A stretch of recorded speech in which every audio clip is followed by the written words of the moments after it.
Dari komentar-komentar penonton, masih banyak yang belum memahami tentang teori evolusi. Orang-orang yang tidak paham, selalu mengatakan, nenek moyang saya Nabi Adam, sedangkan nenek moyang Anda seekor kera.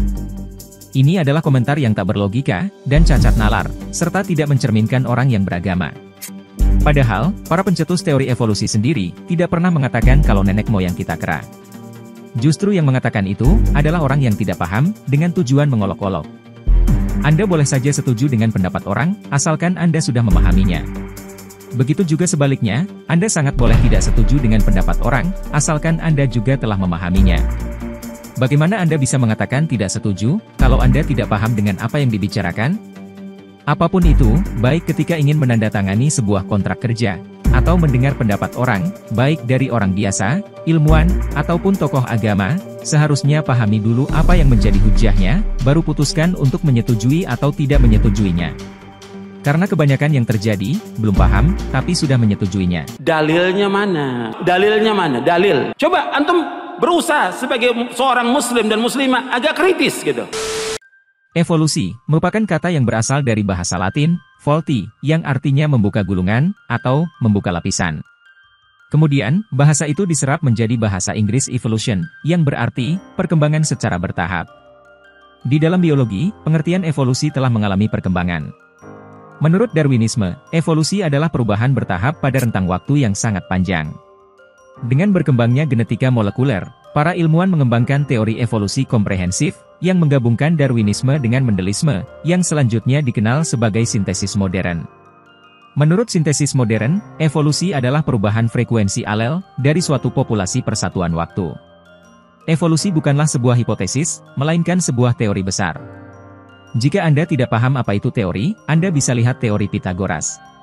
Selamanya, rumus itu tetap dinamakan teori, tidak bisa menjadi hukum Pythagoras. Dan kenyataannya, teori itu sampai sekarang tidak bisa ditandingi dengan teori apapun. Sedangkan teori evolusi, sering dibantah dengan pernyataan, kalau teori evolusi itu fakta, mengapa kera masih ada? Atau, apakah Nabi Adam adalah seekor kera?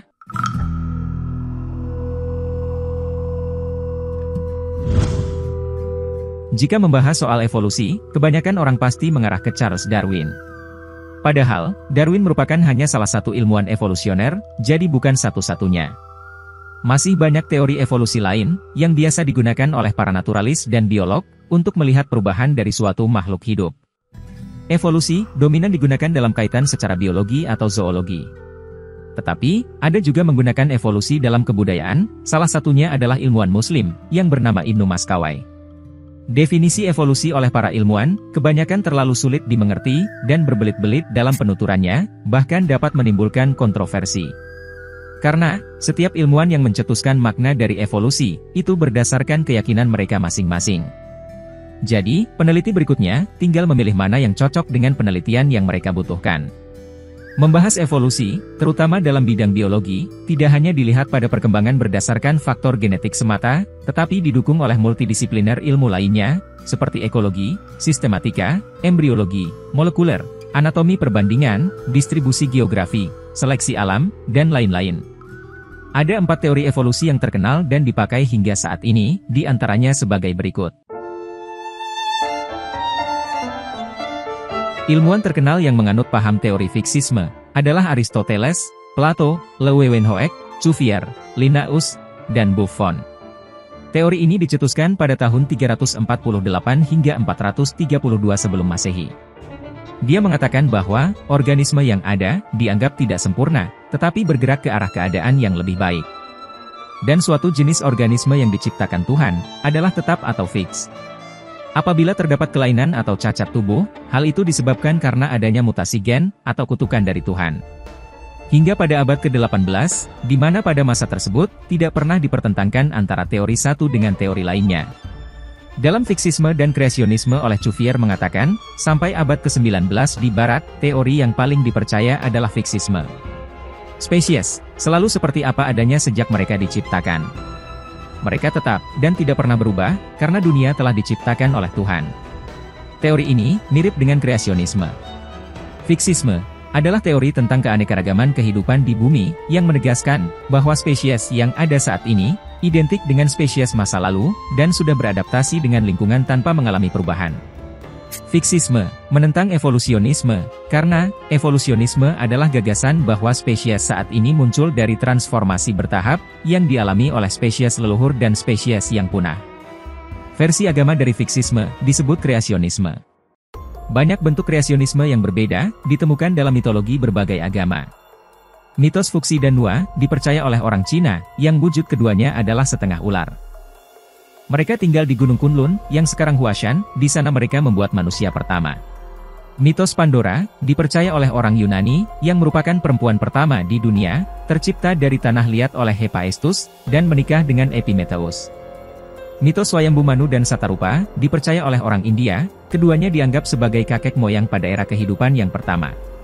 Mitos Asker dan Embla, dipercaya oleh orang Nordik, mereka tercipta oleh para dewa, dari batang pohon yang ditemukan di pantai oleh 3 dewa, yaitu Odin, Vili, dan Ve. Mitos Tiki dan Marikoriko, dipercaya oleh orang Maori, mereka diciptakan oleh Matoenga, sang dewa peperangan. Mitos Masya and Masyana, dipercaya oleh orang Zoroastrianisme, mereka melahirkan, hingga dikenal sebagai nenek moyang para manusia di bumi hingga saat ini. Mitos Adam dan Hawa, dipercaya oleh agama Abrahamik, adalah manusia yang diciptakan serupa dengan gambar Allah, langsung oleh tangan Allah sendiri dari tanah di Taman Firdaus. Dan lain sebagainya, setiap daerah punya cerita tentang siapa leluhur pertama kalinya. Kesemuanya, tetap dianggap mitos, karena sampai sekarang tidak dapat dibuktikan. Selain hanya diceritakan lewat mulut ke mulut secara tutur tinular, mitos ini hanya bisa diimani, atas dasar membina persatuan dan kesatuan seluruh umat manusia dalam kelompoknya, maupun sampai seluruh dunia. Tujuan utamanya adalah, menyadarkan bahwa kita semua bersaudara, dari nenek moyang yang sama, maka itu jangan saling merendahkan, menghina, membunuh, merugikan, atau menyakiti sesama. Para penafsir agama modern mengajarkan, kreasionisme hanyalah sebagai kebijaksanaan metaforis, dan bukan sebagai lawan dari evolusionisme. Lebih jauh lagi, evolusi dapat diselaraskan dengan kreasionisme, dengan mempertimbangkan, bahwa Tuhan dalam kesempurnaannya, tidak akan menciptakan dunia yang begitu penuh dengan ketidaksempurnaan, dan penderitaan seperti dunia kita. Yang dimaksud dengan kalimat ini adalah, bahwa Tuhan, pasti menciptakan dunia lain yang jauh lebih sempurna, yang dinamakan surga. Seseorang dapat mempertahankan kepercayaan kreasionis dengan berpikir bahwa dunia yang diciptakan Tuhan adalah dunia lain yang jauh lebih baik, atau setidaknya bukan dunia yang kita lihat, sambil mengakui ketidaksempurnaan kehidupan yang kita lihat ini telah muncul melalui evolusi. Sedangkan kaitan teori fiksisme dengan agama atau kreasionisme, terkhusus agama Islam, terdapat kesinambungan dari beberapa ayat yang tercantum di dalam Quran pada surat Al-Mu'minun ayat 12-14. Dan sesungguhnya, kami telah menciptakan manusia dari saripati berasal dari tanah. Kemudian kami jadikan saripati itu air mani, dalam tempat yang kokoh. Kemudian, air mani itu kami jadikan segumpal darah. Lalu segumpal darah itu kami jadikan segumpal daging, dan segumpal daging itu kami jadikan tulang belulang, lalu tulang belulang itu kami bungkus dengan daging. Kemudian, kami jadikan dia makhluk yang berbentuk lain. Maka, Maha Suci Allah, pencipta yang paling baik. Dari ayat ini menggambarkan, bahwa Allah menciptakan manusia dari 2 bahan utama, yakni tanah dan air, dan dari hal itu pula menegaskan, bahwa sekalinya diciptakan manusia, maka seterusnya tetap menjadi manusia, tidak dapat berubah bentuk. Dr. Hamim, pakar IPB dari Departemen Biologi FMIPA menjelaskan terkait evolusi dalam perspektif ayat-ayat Al-Quran beserta pandangan ulama, bahwa, kebenaran yang mutlak, hanya berasal dari ketetapan Allah, di mana segala hal yang terjadi di muka bumi, akan mutlak terjadi, atau sesuai takdir. Bahkan, dari segi biologi molekuler, susunan gen tercatat dengan sangat rinci. Jadi, pandangan suatu teori evolusi, memang tidak dapat dikatakan berbahaya, karena pada akhirnya, akan tetap mengarah kepada ketetapan hukum alam dari Allah yang bersifat mutlak. Dengan kata lain yang lebih sederhana, mau kita percaya teori evolusi atau tidak, yang terpenting adalah tidak meniadakan Allah, yang membuat manusia menjadi sombong seperti Tuhan, dan saling berperang karena rasis atau perbedaan fisik. Mengenai perubahan akibat kutukan dari Tuhan dalam teori fiksisme Aristoteles, juga sama terdapat pada 3 firman Allah di Al-Quran. Pertama, sungguh, kamu benar-benar telah mengetahui orang-orang yang melakukan pelanggaran di antara kamu pada hari Sabat, lalu kami katakan kepada mereka, jadilah kamu kera yang hina. Kedua, kemudian, ketika mereka bersikeras terhadap segala yang dilarang, kami katakan kepada mereka, jadilah kamu kera yang hina. Ketiga, katakanlah, apakah akan aku beritakan kepadamu tentang sesuatu yang lebih buruk pembalasannya daripada itu di sisi Allah? Yaitu balasan orang yang dilaknat dan dimurkai Allah, yang di antara mereka dia jadikan kera dan babi. Di antara mereka, ada pula yang menyembah Togut. Mereka itu lebih buruk tempatnya, dan lebih tersesat dari jalan yang lurus. Dari ayat ini, terdapat kesamaan dengan pernyataan Aristoteles dalam teorinya. Hal itu membuktikan, berarti, memang benar adanya, bahwa makhluk hidup dapat berubah, akibat kutukan Tuhan. Hal ini hanya bisa dipahami, pada ilmu secara spiritual atau keagamaan, tetapi bagi yang tidak meyakini hal tersebut, maka pernyataan ini tidak dapat dipahaminya sama sekali. Walaupun pada teori evolusi, masih ada ilmuwan lain yang berasal dari penganut materialisme, yakni tidak yakin adanya campur tangan Tuhan dalam penciptaan. Hal ini sangat wajar, karena dalam kehidupan kita, orang satu dengan orang yang lain, akan mempersepsikan Tuhan dengan versinya masing-masing.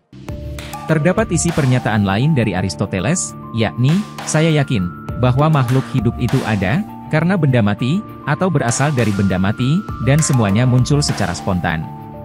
Sehingga, dari pernyataan ini, muncul sebutan generatio spontanea, yakni sebuah bentuk pemikiran tentang pembentukan organisme kehidupan, tanpa diturunkan dari organisme serupa. Hal itu juga terdapat dalam firman Allah dalam Al-Quran. Pertama, dan Allah, telah menciptakan semua jenis makhluk hidup dari air. Kedua, dan dari air, kami jadikan segala sesuatu yang hidup. Maka, mengapakah mereka tiada juga beriman? Dari kedua sudut pandang tersebut, membuktikan periode evolusi yang begitu panjang, dimulai dari benda mati, sebagaimana tercatat dalam skala waktu geologi, yakni pada zaman Arkean yang berumur 3 miliar tahun. Lalu, di mana asteroid relik pertama menghantam bumi?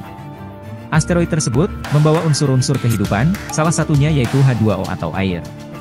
Setelah kemunculan air pada permukaan bumi, terbentuklah kehidupan pertama di bumi, yakni makhluk hidup uniseluler, atau makhluk bersel tunggal. Salah satunya adalah bakteri dan ganggang primitif, pada zaman Proterozoikum yang berumur 1,5 miliar tahun lalu. Teori Lamarckisme, dicetuskan oleh Jean-Baptiste de Lamarck. Dia merupakan ahli botani, dan orang pertama yang menyusun sebuah teori evolusi, yang menjelaskan bagaimana dan mengapa perubahan terjadi. Dia yakin, bahwa makhluk hidup memiliki suatu kecenderungan alamiah untuk berkembang maju, serta memiliki kemampuan meneruskan ciri-ciri berguna, yang berkembang selama perjalanan hidup mereka. Menurut Lamarck, pengaruh lingkungan, dapat merubah bagian tubuh makhluk hidup, baik ciri, sifat, dan karakternya. Jika bagian tubuh dari makhluk hidup selalu atau sering digunakan, maka, bagian tersebut makin lama dapat berubah, sehingga sesuai untuk digunakan pada lingkungan tersebut, begitu juga sebaliknya. Lamarck mengambil contoh mengenai panjang leher jerapah. Menurutnya, nenek moyang jerapah dahulu berleher pendek. Pada suatu ketika, terjadilah bencana kekeringan sedemikian rupa, sehingga, jerapah hanya dapat memperoleh makanan dengan mengambil daun-daun yang ada di pepohonan. Karena sering mengambil daun-daun di pohon untuk dimakan, akibatnya, leher jerapah tertarik, makin lama makin panjang. Akhirnya, sifat perolehan yang baru, yaitu leher panjang, kemudian diwariskan pada generasi-generasi berikutnya, sehingga jerapah sekarang berleher panjang. Contoh lain pada manusia yang bisa kita lihat, adalah suku Bajo yang ada di Filipina, Malaysia, dan Indonesia. Kebanyakan orang, hanya bisa menahan napas dalam hitungan detik. Tapi, suku Bajo, bisa melakukan selam bebas atau tanpa bantuan alat selam, selama 13 menit. Bahkan, mereka bisa menyelam hingga kedalaman 70 meter. Kebiasaan suku Bajo yang tak biasa ini, mendapat perhatian dari para peneliti. Salah satunya adalah Melissa Lardo, seorang kandidat doktor di Pusat Geogenetika, University of Copenhagen. Lardo penasaran, apakah orang-orang suku Bajo telah beradaptasi secara genetis, agar bisa menghabiskan waktu lebih lama di dalam air. Untuk itu, Lardo menghabiskan beberapa bulan di Jayabakti, Indonesia, untuk mengamati suku ini.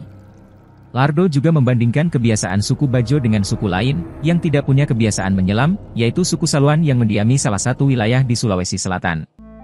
Hasilnya, ukuran rata-rata limpa suku Bajo, 50% lebih besar daripada milik suku Saluan. Limpa, merupakan salah satu organ terpenting dalam aktivitas menyelam. Itu karena, limpa akan melepaskan lebih banyak oksigen ke dalam darah, ketika tubuh sedang tertekan atau menahan napas dalam air. Setelah mendapat temuan itu, Lardo menganalisis lebih lanjut DNA suku tersebut. Dari analisis tersebut, para peneliti menemukan gen yang disebut PD10A pada suku Bajo. Uniknya, gen ini tidak ditemukan pada suku Saluan. Namun, peneliti tidak menghubungkan ini dengan teori Lamarckisme, melainkan hanya untuk pemahaman saja, bahwa adaptasi terhadap lingkungan dalam jangka waktu yang lama, bisa mempengaruhi bentuk dan ukuran organ tertentu. Pencetus hukum Mendel adalah Gregor Johann Mendel, yang merupakan seorang biarawan Austria. Dia mengemukakan bahwa sifat-sifat tertentu dapat diturunkan dengan ketelitian yang akurat. Mendel berhasil membuat analisis yang cermat, dengan interpretasi yang tepat atas hasil-hasil percobaan terhadap tanaman sayur-sayuran, dalam rangka mencari bibit unggul. Mendel mengemukakan bahwa sifat-sifat tertentu dapat diturunkan dengan mengamati pola pewarisan sifat demi sifat, sehingga menjadi lebih mudah untuk diikuti. Teori ini lebih dikenal dengan istilah teori kawin silang. Terong, kita ketahui memiliki beberapa modifikasi bentuk. Ada yang bulat berwarna hijau, hingga lonjong berwarna ungu, meskipun keduanya merupakan spesies yang sama. Begitu juga dengan apel, dahulu berwarna hijau, namun seiring berjalannya waktu, apel berwarna merah, dan ada juga yang merah tua. Tomat, memiliki ukuran yang berbeda ketimbang nenek moyangnya. Dahulu kala tomat berukuran kecil, kemudian bertambah ukurannya seiring waktu. Hingga saat ini, kita dapati ada tomat yang ukurannya sedang dan besar. Pisang dan semangka purba memiliki banyak biji, yang tentunya akan menyulitkan apabila dikonsumsi. Sedangkan pisang saat ini, bahkan tidak ditemukan biji sama sekali pada buahnya.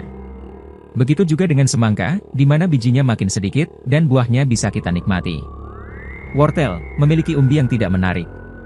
Namun saat ini, umbi pada wortel berkembang, dan bahkan mendominasi pertumbuhan, sehingga lebih besar dari tanaman pokoknya dengan warna yang juga lebih cerah. Nenek moyang jagung memiliki bulir biji yang kecil, dan bahkan tidak terlalu nikmat untuk dikonsumsi bijinya. Saat ini, jagung merupakan salah satu makanan pokok yang bijinya digemari oleh banyak orang. Sebetulnya, pencetus teori seleksi alam bukanlah Charles Darwin, melainkan ide pertama kali itu muncul dalam benak Alfred Russel Wallace. Kemudian, pada Juli 1858, Darwin dan Wallace melalui The Linnean Society, dideklarasikan sebagai penemu secara bersama. Alfred Russel Wallace adalah seorang ilmuwan biologi dari Inggris. Dia pernah melakukan penelitian di Manokwari, Papua Barat, dan merupakan ilmuwan pertama yang mendeteksi keunikan fauna Papua. Bersama Darwin, Wallace beberapa kali melakukan penelitian bersama terkait evolusi. Wallace menulis buku yang terkenal The Malay Archipelago, yang berisi hasil penelitiannya di beberapa wilayah Indonesia sejak 1854. Buku tersebutlah yang memotivasi Darwin untuk menerbitkan bukunya yang berjudul The Origin of Species.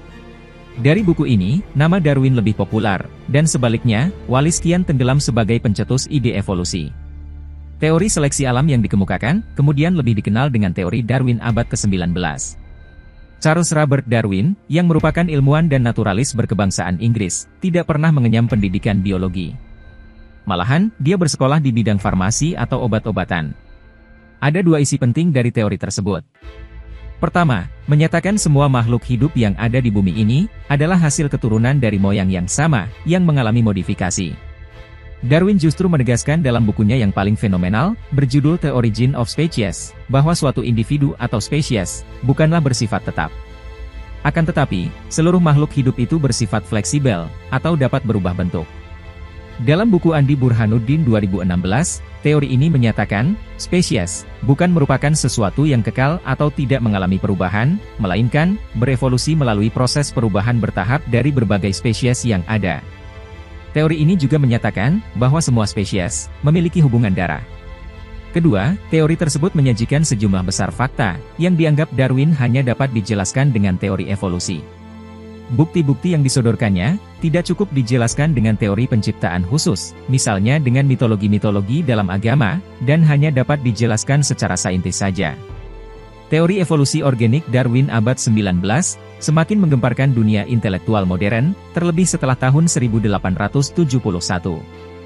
Dia menerbitkan buku The Descent of Man, yang menguraikan implikasi teori evolusi organik bagi asal-usul manusia. Yang menjadi pusat perhatian adalah, bahwa manusia dan kera, mempunyai nenek moyang yang sama. Bukan berarti, nenek moyang manusia adalah kera. Keduanya merupakan spesies yang berbeda. Meski teori Darwin jatuh terpuruk setelah munculnya hukum-hukum genetik, sekelompok pendukung teori Darwin tetap setia, salah satunya adalah Ernest Haeckel, Eugene Du Bois, dan Gustav Heinrich Ralph von Koenigswald. Mereka berkumpul, dan berupaya membuktikan, bahwa manusia purba adalah benar-benar nenek moyang manusia dalam teori missing link, atau mata rantai yang putus. Darwin mencetuskan teorinya, berdasarkan pernyataan Linnaeus, seorang ilmuwan botani, yang menciptakan sistematika genetik, atau yang lebih dikenal dengan istilah klasifikasi taksonomi. Mula-mula, Linnaeus seolah-olah mengatakan, bahwa nenek moyang manusia adalah kera. Hal itu disebabkan, karena Linnaeus memasukkan manusia ke dalam golongan primata. Dari pernyataan Linnaeus ini, tidak ada kontroversi sama sekali pada saat itu, karena mereka anggap, evolusi itu sebatas pemikiran manusia saja. Ada yang setuju, dan ada pula yang tidak setuju, tentunya mereka punya alasan tersendiri mengapa mereka setuju atau tidak setuju.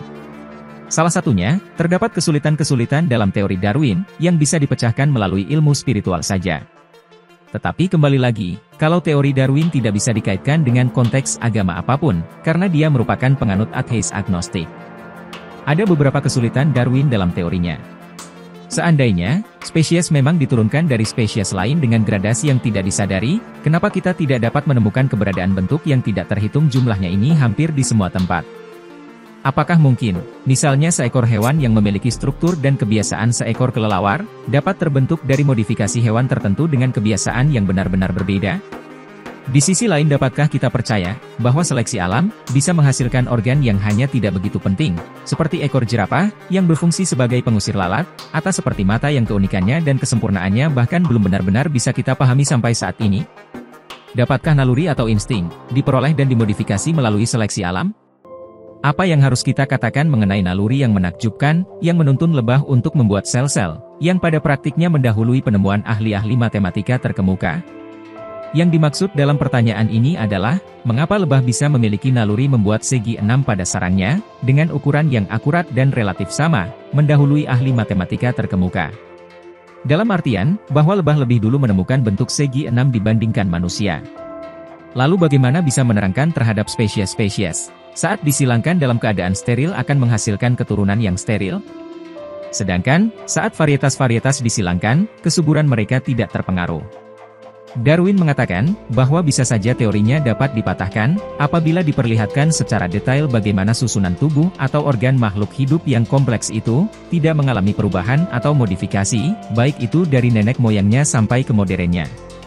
Dia mengatakan, seandainya dapat diperlihatkan, bahwa suatu organ kompleks yang saat ini ada, dan yang tidak mungkin terbentuk melalui modifikasi-modifikasi kecil yang berjumlah banyak dan terus-menerus, maka, teori saya akan terpatahkan. Akan tetapi, saya tidak menemukan kasus semacam ini.